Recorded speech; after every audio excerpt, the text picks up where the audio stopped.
செய்திகளுக்கு அப்பால் நிகழ்ச்சியில் மீண்டும் உங்களை சந்திப்பதில் மகிழ்ச்சி. வணக்கம். இன்றைய நாளில் மட்டக்களப்பு மாவட்டம் அல்லது கிழக்கு மாகாணம் தொடர்பில் பல விடயங்கள் பேசப்பட வேண்டியிருக்கின்றன. பேசப்பட்ட விடயங்களில் பல விடயங்கள் பிழையான ஒரு அணுகுமுறையாக இருக்கின்ற ஒரு தகவல் தான் இன்றைய நாட்களில் பேச வேண்டியிருக்கின்றது. அந்த வகையில் பார்க்கின்ற போது அண்மையில் நடந்து முடிந்த மாவட்ட அபிவிருத்தி குழு கூட்டத்தில் பல தீர்மானங்களும் பல விடயங்களும் விவாதிக்கப்பட்டன, முடிவுகள் எடுக்கப்பட்டன. சில விடயங்கள் முடிவுகளுக்காக விவாதிக்கப்படுவதற்கான வாய்ப்புகள் இருப்பதாக கூறப்படுகிறது. மட்டக்களப்பு மாவட்டத்தில் இருக்கக்கூடிய அல்லது கடந்த காலங்களில் இலங்கையில் புகழ்பெற்ற காகித ஆலையாக இருந்த வாழைச்சேனை காகித ஆலை விவகாரம் ஒன்று பேசப்பட்டிருக்கிறது. அது தொடர்பில் அங்கு கடுமையான வாத பிரதிவாதங்களும் முன்வைக்கப்பட்டிருக்கின்றது. அவை தொடர்பாக பார்க்கின்ற போது மட்டக்களப்பு மாவட்டத்தின் வாழைச்சேனை பகுதியில் இருக்கக்கூடிய காகித ஆலையை அங்கிருக்கக்கூடிய நிலப்பகுதி அதிகளவான பகுதி அங்கு நிலங்களாக இருக்கின்றன.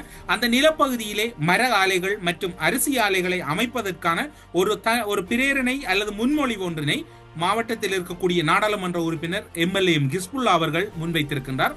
அது தொடர்பில் அந்த இடத்திலே தமிழரசு கட்சியின் நாடாளுமன்ற உறுப்பினர் ஸ்ரீநாத் அவர்கள் கடும் எதிர்ப்பினை தெரிவித்ததுடன் அது தொடர்பான நிலைப்பாடை எடுக்கக்கூடாது, அது இப்போது சற்று முன்னேற்றம் அடைந்து வருகின்றது, கடந்த காலங்களோடு ஒப்பிடுகையில் அவர்களுடைய வருமானங்கள் அல்லது வருமானத்தோடு தொடர்பட்ட விடயங்களில் சற்று மாற்றம் இருக்கின்றது, அந்த பகுதியிலே அரிசி ஆலைகள் மர ஆலைகள் அமைப்பதற்கான தீர்மானம் ஏற்க முடியாது என்று நாடாளுமன்ற உறுப்பினர் ஸ்ரீநாத் அவர்கள் கடும் எதிர்ப்பு தெரிவித்ததோடு முடிவுகள் எடுக்கப்படாமல் அந்த விடயம் கைமாறப்படுகின்றது.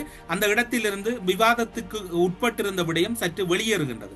இந்த சந்தர்ப்பத்திலே கடந்த காலங்களிலே பல விடயங்களை கையாண்ட அல்லது கடுமையான விமர்சனங்களையும் மக்கள் சார்பான கருத்துக்களையும் முன்வைத்த சாணக்கியன் அவர்கள் எந்த ஒரு கருத்தையும் முன்வைக்காமல் மௌனமாகவும் மிகவும் ஒதுக்கப்புறமாக இருந்ததாக அங்கு கூட்டத்திலே கலந்து கொண்ட தமிழரசு கட்சியின் பிரதேச சபையின் தவிசாளர்கள் மற்றும் பிரதேச சபையின் உறுப்பினர்கள் பார்த்திருந்ததை அவதானித்திருந்ததை அவர்கள் தங்களுடைய சகாக்களுடன் பகிர்ந்திருக்கின்றார்கள். அடுத்ததாக இன்னும் ஒரு விடயம் இடம்பெற்றிருக்கின்றது. துறைமுக விஸ்தரிப்பு தொடர்பில் வாழைச்சேனை பகுதியிலே ஒரு துறைமுகம் இருக்கின்றது. அந்த துறைமுகத்திலே 200 மீன்பிடி படகுகளை மட்டும்தான் அங்கு நிறுத்தக்கூடிய ஒரு சூழ்நிலை இருக்கின்றது. ஆனால் அதுக்கு போதுமான அளவு நிறுத்தக்கூடிய இடமின்மையால் களுவங்கனி பிரதேசத்தில் ஒரு துறைமுகம் ஒன்று அமைப்பதற்காக இவ்வாரம் இடம்பெற்ற மாவட்ட அபிவிருத்தி குழு கூட்டத்துக்கு முன்னைய மாவட்ட அபிவிருத்தி குழு கூட்டத்திலே ஒரு பரிந்துரை செய்யப்பட்டிருக்கிறது. அந்த பரிந்துரைக்கு அமைவாக களுவங்கனி பிரதேசத்திலே ஒரு துறைமுகம் அமைக்கப்படுவதற்கான முன்னேற்பாடுகளை அங்கிருந்த மீன்பிடி துறை சார்ந்திருக்கக்கூடிய அமைச்சர்களின் முக்கியஸ்தர்கள் மேற்கொண்டிருந்தார்கள். அவை தொடர்பில் அந்த பகுதியிலே கள விஜயங்களும் மேற்கொள்ளப்பட்டிருக்கின்றன. திடீரென்ற வகையில் அந்த வகையில் அங்கு குறித்த மாவட்ட அபிவிருத்தி குழு கூட்டத்திலே சமர்ப்பிக்க இருந்த களுவங்கனி துறைமுகம் தொடர்பான திட்ட வரைவு நிறுத்தப்பட்டிருக்கின்றது. உடனடியாக அந்த இடத்திலே எம்எல்ஏ ஹிஸ்புல்லா அவர்கள் குறிப்பிடுகின்றார், புன்னைக்குடா பகுதியிலே ஒரு துறைமுகம் இருக்கின்றது, அதிலே இந்த விவகாரங்களை கையாளலாம், களுவங்கனிக்கு துறைமுகம் வேண்டாம் என்று. உடனடியாக அந்த இடத்திலும் அந்த கூட்டத்திலே நாடாளுமன்ற உறுப்பினர் ஸ்ரீநாத் அவர்கள் தன்னுடைய கடும் எதிர்ப்பினை முன்வைக்கின்றார். இவ்வாறான விவகாரங்களை செய்ய முடியாது. மாவட்டத்தை பொறுத்தவரையில் 1500க்கும் மேற்பட்ட மீன்பிடி படகுகள் இருக்கின்றன. அந்த விவகாரத்தை கையாளுவதற்கு அல்லது ஆழ்கடி மீன்பிடி படகுகள் இருக்கின்றன. அதனை கையாள முடியாத வகையில் வாழைச்சுனை துறைமுகத்தில் ஒரு சிறிய அளவான பரப்புத்தான் இருக்கின்றது. ஏனையவற்றை களுவாங்கனியில் தரிப்பதற்கு அல்லது அந்த இடத்தை பயன்படுத்தலாம். எனவே களுவாங்கனியிலும் அமையுங்கள், புன்னைக்குடா பகுதியிலும் அமையுங்கள், களுவாங்கனியில் அமைப்ப ஏன் நிறுத்துகிறீர்கள் என்று ஹிஸ்புல்லாவுடன் ஒரு காரசாரமான விவாதத்தை நாடாளுமன்ற உறுப்பினர் ஸ்ரீநாத் அவர்கள் முன்வைக்கின்றார். Extension of the Valachana Harbour accommodate another 200 boat or something, no? Extension.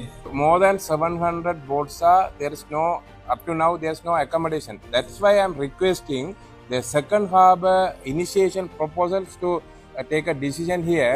Is a Kalavangani is the best option to the second harbour initiation. That's why I request.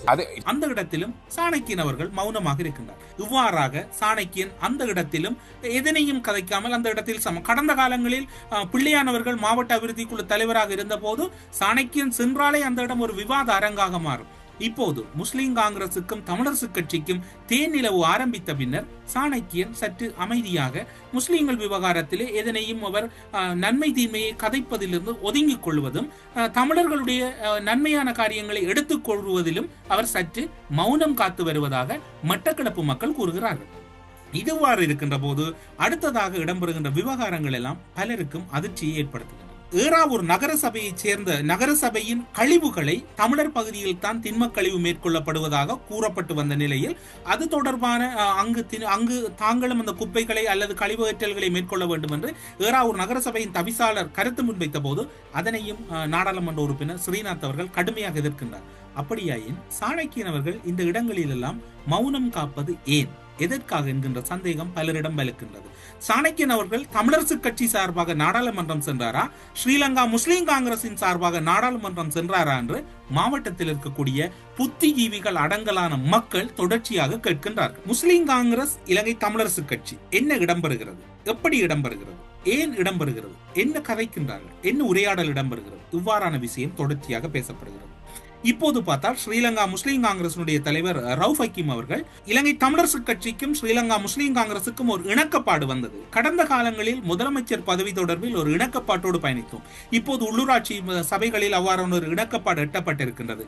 ஆனால் வருகின்ற மாகாண சபையிலும் கூட நாங்கள் ஒரு இணக்கப்பாட்டோடு இருக்கின்றோம் என்று ஸ்ரீலங்கா முஸ்லிம் காங்கிரசின் தலைவர் ரவுஃப் ஹக்கீம் அவர்கள் பொது வெளியிலே தெரிவித்தார்.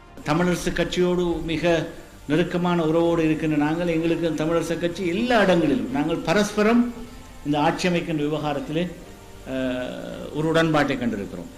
அதே போல அடுத்த மாகாண சபை ஆட்சியிலும் அவர்களோடு சேர்ந்து கிழக்கு மாகாணத்தின் ஆட்சி, நாங்கள் கடந்த முறை கிழக்கு மாகாண சபையின் ஆட்சியை கைப்பற்றுவதில் தமிழரசு கட்சி எங்களுக்கு பாரிய ஒத்துழைப்பு தந்தது.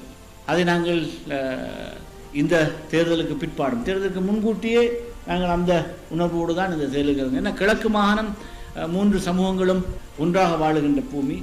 முஸ்லிம்களுக்கு இந்த மாகாணத்தை தவிர வேறு மாகாணங்களில் முன்னிலை அதிகாரம் பெறுவது என்பது சாத்தியமான விஷயம் அல்ல. எனவே அப்படியான ஒரு இடத்திலே பலவிதமான விட்டுக்கொடுப்புகளோடு இந்த அரசியலை முன்னெடுத்து செல்வதற்கும் பல புதுமைகளை செய்யக்கூடிய வகையில் எங்களுடைய புதிய அரசியல் பாதையை வடிவமைத்துக் கொள்வதற்கும் இந்த தேர்தலுக்கு பிறகு இன்னும் முனைப்போடு இயங்க வேண்டிய ஒரு அவசியம் எங்களுக்கு இருக்கு. இது அவர் கூறியது. வேறு கருத்துக்கள் அல்லது அதுக்கு வேறு அர்த்தங்கள் கூறலாம். உங்களுக்கு மறந்திருப்பீர்கள் அல்லது ஞாபகம் இருக்கின்றதோ தெரியாது. எம்எல்ஏ ஹிஸ்புல்லா அவர்கள் ஆளுநராக இருந்தபோது உயிர்த்த ஞாயிறு தாக்குதல் இடம்பெற்றவுடன் 2019 ஆண்டு காலப்பகுதியிலே உடனடியாக ஆளுநரை மட்டக்களப்பில் இருக்கக்கூடிய ஆளுநர் மாளிகைக்கு சென்று துரை ராஜசிங்கம் அன்றைய காலப்பகுதியிலே பொதுச் செயலாளராக இருந்தவர், அதன் பின்னர் சுமந்திரன் நாடாளுமன்ற உறுப்பினர், அன்று தமிழரசு கட்சிக்குள் நுழைவதற்காக காத்திருந்த சாணக்கியன் அவர்களுமாக இணைந்து ஹிஸ்புல்லாவை சந்திக்கின்றார்கள். சந்தித்தவுடன் அன்று ஒரு கதவடைப்பு மேற்கொள்ள இருப்பதாக ஹிஸ்புல்லா கூறியதாகவும் அல்லது ஒரு அன்றைய நாளை ஒரு துக்க நாளாக கொண்டாடுவோம் என்ற வகையில் சுமந்திரன் கூறியதாகவும் ஒரு கருத்துக்கள் ஹிஸ்புல்லாவினுடைய சமூக வலைத்தளத்தில் வெளியானது. ஆனால் நாடாளுமன்றத்திலே கூறுகின்ற போது சுமந்திரன் கூறுகின்றார், நாங்கள் கதவடைப்புக்கு கோரவில்லை. ஹிஸ்புல்லா கூறுகின்றார், நான் கதைக்கின்ற போது இவர் அருகிலே இருந்தார், நான் கதைப்பது அனைத்தையும் இவர் ஏற்றது போன்றுதான் இருந்தது. ஒரு கூட்டாக இருந்து ஒரு அறிக்கை வெளியிடுகின்ற போது அதன் பின்னர் சென்று இப்படி கூறுவது என்பது புரியவில்லை என்று ஹிஸ்புல்லா கூறுகின்றார். அப்படியாயின் முஸ்லிம் சமூகத்திடம் ஒரு கருத்தை கூறிவிட்டு ஊடகங்களில் வந்து தமக்கு வாய்வன்மை இருப்பது என்பதற்காக மாற்று கருத்தை கூறுகின்ற ஒரு போக்கு இருந்ததை 2019 ஆண்டில் ஹிஸ்புல்லா நிரூபித்திருக்கின்றார். இவர் நாடாளுமன்றத்தில் ஆற்றிய உரை, அதன் பின்னர் ஹிஸ்புல்லா ஆற்றிய உரை, ஹிஸ்புல்லா அந்த இடத்தில் 3 பேரும் கூட்டாக கருத்து வெளியிட்ட காணொலியை நீங்கள் இப்போது பார்க்கலாம். துக்கப்படுகிற அனைவருக்கும் எங்களுடைய ஆறுதலை நாங்கள் பகிர்ந்து கொள்கிறோம். அவருடைய துக்கங்களிலே நாங்கள் பகிர்ந்து கொள்கிறோம். வருகிற 24ஆம் தேதி நாளை மறுதினம் நாங்கள் வடக்கு கிழக்கு மாகாணங்களிலே ஒரு துக்க தினமாக அனுஷ்டிப்பதாக முடிவெடுத்திருக்கிறோம். எல்லா இடங்களும் சமூகங்களும் சேர்ந்து இந்த துக்க சம்பவத்தை துக்க தினமாக நாங்கள் அனுஷ்டிப்பதாக முடிவெடுத்திருக்கிறோம். இதனை சகல இனத்தவரும் ஒன்றாக சேர்ந்து இந்த துக்கத்திலே நாங்கள் பங்கு கொள்ள வேண்டும் என்று அழைப்பு விடுக்கிறோம். குறிப்பாக இன்று பல்வேறுபட்ட விடயங்கள் தொடர்பாக நாங்கள் ஆராய்ந்தோம். குறிப்பாக இன ரீதியான முரண்பாடுகள் இதனூடாக ஏற்பட்டுவிடக்கூடாது. ஆகவே அந்த அடிப்படையிலே பாதிக்கப்பட்ட குடும்பங்கள், பாதிக்கப்பட்ட மக்களுக்காக பிரார்த்தனை செய்வதற்கும் இந்த எதிர்காலத்தில் இவ்வாறான சம்பவங்கள் ஏற்பட்டு விடாமல் இன ரீதியான ஒற்றுமையை வளர்ப்பதற்காக எதிர்வருகின்ற 24ஆம் தேதி முழு வடகிழக்கு மாகாணத்திலும் சகல சமூகங்களும் சகல இனங்களும் சகல பிரதேச மக்களும் ஒன்று சேர்ந்து தங்களுக்கு ஒரு அந்த நாளிலே நாங்கள் துக்க தினத்தை தங்களுடைய கடைகளை மூடி தங்களது அலுவல்களை நிறுத்தி முழுமையாக இந்த துக்க தினத்தை நாங்கள் ஒன்றுபட்டு அனுபவிக்க வேண்டும் என்று நாங்கள் தீர்மானித்திருக்கின்றோம். கிழக்கு மாகாண ஆளுநரை நான் சந்தித்த போது துக்க தினம் அனுஷ்டிப்பதாக மட்டும்தான் அவருக்கு நான் அறிவித்திருந்தேன். அதனை வேண்டுமென்றே திரிவுபடுத்தி கடைகளை பூட்டி ஹர்த்தால் அனுஷ்டிக்குமாறு அவர் அறிவித்திருப்பது பெரியதொரு சர்ச்சையை உருவாக்கி இருக்கிறது. கௌரவ பாராளுமன்ற உறுப்பினர் சுமந்திரன் அவர்களும் தமிழர் தேசிய கூட்டமைப்பினுடைய செயலாளர் நாயகம் முன்னாள் பாராளுமன்ற உறுப்பினர் துரைராஜசிங்கம் அவர்களும் தமிழர் தேசிய கூட்டமைப்பினுடைய ஏனைய சில உறுப்பினர்களும் என்னை 2 நாட்களுக்கு முன்பு சந்தித்து கடந்த வாரம் இடம்பெற்ற குண்டுவெடிப்பு சம்பந்தமாக நிறைய கலந்துரையாடினார்கள்.